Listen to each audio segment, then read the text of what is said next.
Hey everybody, how's it going? It's a Daily Shooter, and we are having a Second Amendment crisis here in the state of California. And if you are watching this right now and you're saying to yourself, well, obviously, we've been having a crisis for a long time, let me tell you, it's only about to get worse. So if you think it's bad now, just get ready for what I'm about to tell you, because it's very, very bad. Now, here's the thing.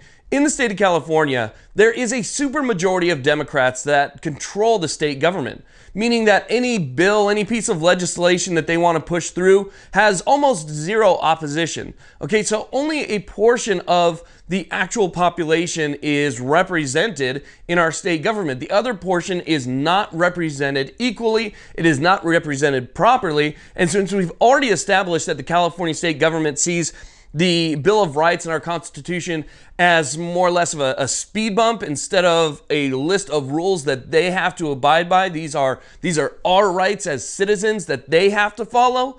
Okay, since they see that as a speed bump instead of a wall, they just go over it whenever they feel like it. And so what they do is they're enacting laws that are completely unconstitutional, and nobody seems to be stopping them because the Ninth Circuit Court of Appeals is 100% an activist court. And so we're not getting any justice there, and the Supreme Court hasn't been hearing gun bills when it comes to California gun laws.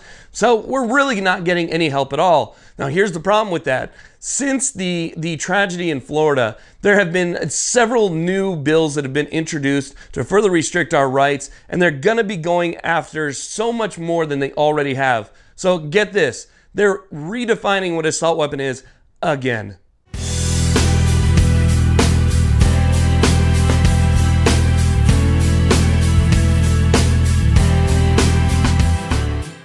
Okay, so we'll go ahead and we'll continue talking about the redefinition of what California considers an assault weapon that I had mentioned prior to the intro, and then we'll move on to some of the other crazy stuff and other crazy bills that are being pushed forward right now. For instance, a bill that would have you do a background check in order to get what they're considering to be essential parts of an AR-15, or what they would consider to be an assault weapon. So you may have to do a background check just to buy a barrel, a trigger, even an upper, possibly even a handguard or a gas block. But we'll talk about that in just a second here.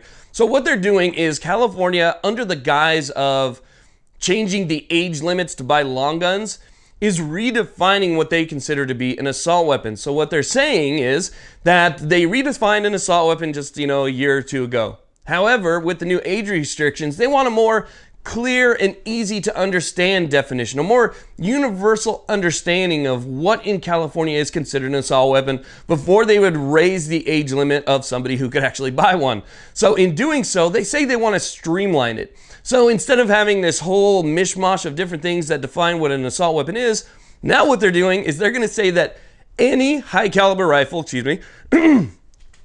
any high caliber rifle, basically anything over a 22 long rifle with a detachable magazine, will now be considered an assault weapon. So your Mini 14s, your SKSs, your featureless AR-15s that you recently converted, they want to take all of those now and redefine those as assault weapons. So that would put an entire list of new guns into that assault weapons category, and it would force you to register them. So by forcing you to register them, you're going to have to take pictures, you're going to have to send them money, you're going to have to tell them where you got it, you're going to have to give them all sorts of information in order to have basically a registry of you.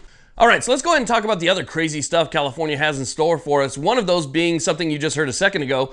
They want to raise the age of somebody who wants to buy a long gun, I'm not sure if it's all long guns or just specific long guns, from 18 to 21. And this is one that I do not understand on a state level or a national level, because we have determined as a society here in the US, we have determined as a society that the age of 18 is when you become an adult. That is when you no longer need supervision. You can make your own decisions and you can sign documents. You can now join the military, you can fight, and you can die for your country.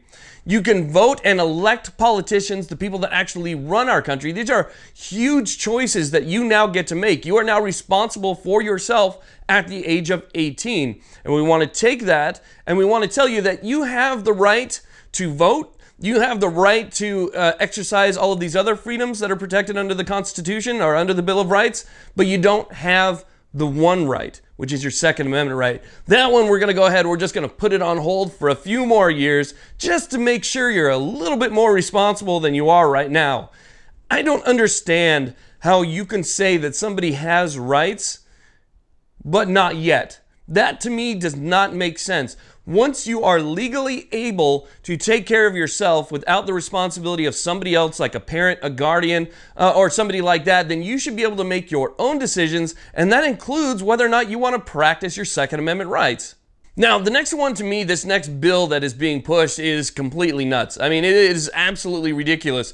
They want us to pass a background check to buy components for an AR-15, what they're considering to be essential components. It could be something as simple as a trigger. I don't know what their definition of an essential component is yet. The handguard could be an essential component because it simply keeps your hand from being burned from the barrel. So that could be an essential component right there. So a background check for each one of these things. So if you're working on a build and you want to buy an upper receiver, they consider that an essential component. You have to do a background check for it. I'm sure you're going to have to pay for that. It's going to cost you extra money. You want to get a bolt carrier group, a gas block, a gas tube, all of these essential components, and each one requires a different background check as you go.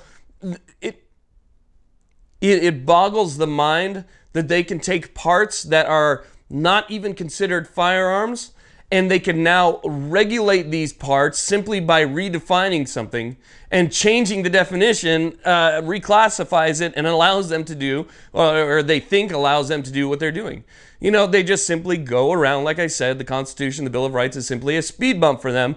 So they're just looking at all these things saying, okay, fine, you guys want to build 80% at home. You have to have a serial number now. We want you to register. We want you to have a serial number for these things. And we're going to make you jump through hoops if you want to build your own firearm at home.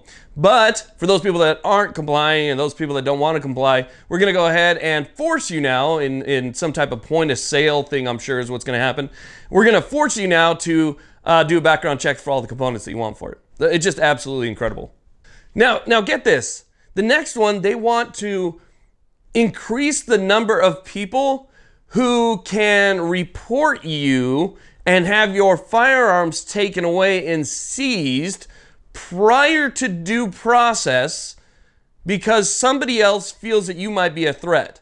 So right now, I believe it's just like immediate family, doctors, social workers, psychologists, stuff like that. So there's this small group of people who, if they feel that you're a threat, they can file a firearms restraining order against you. The police will simply come in and take your firearms, and then you can go ahead and, after the fact, you can go ahead and fight to get your firearms back, which could take up to a year.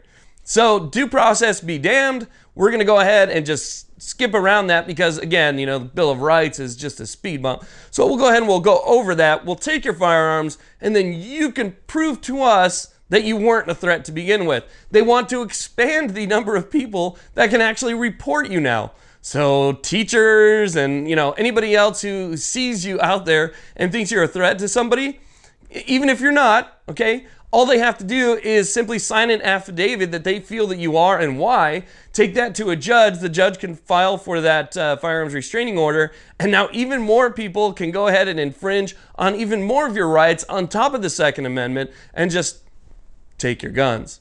Now, the next set of bills really kind of all revolve around the same set of principles. They're just trying to further restrict our Second Amendment rights, and these bills are going to help them do that. So here's the thing. I'm done. Okay, I can't take it anymore. This is becoming so absolutely out of control, ridiculous.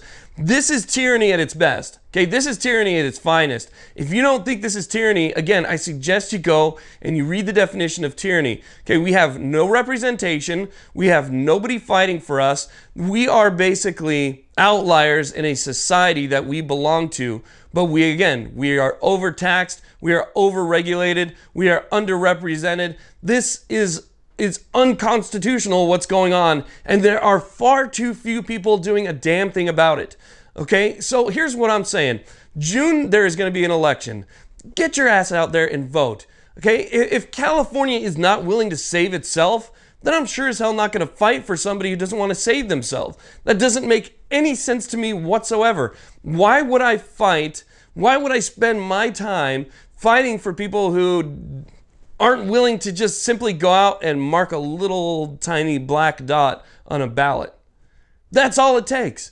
That's all it takes to make change, is to change the people that are up there doing this shit to us. If you're not willing to do that, you know, if you're not willing to actually fight for your rights, then let them go away. That's on you. This has become out of control, okay? And I don't want to put up with it anymore.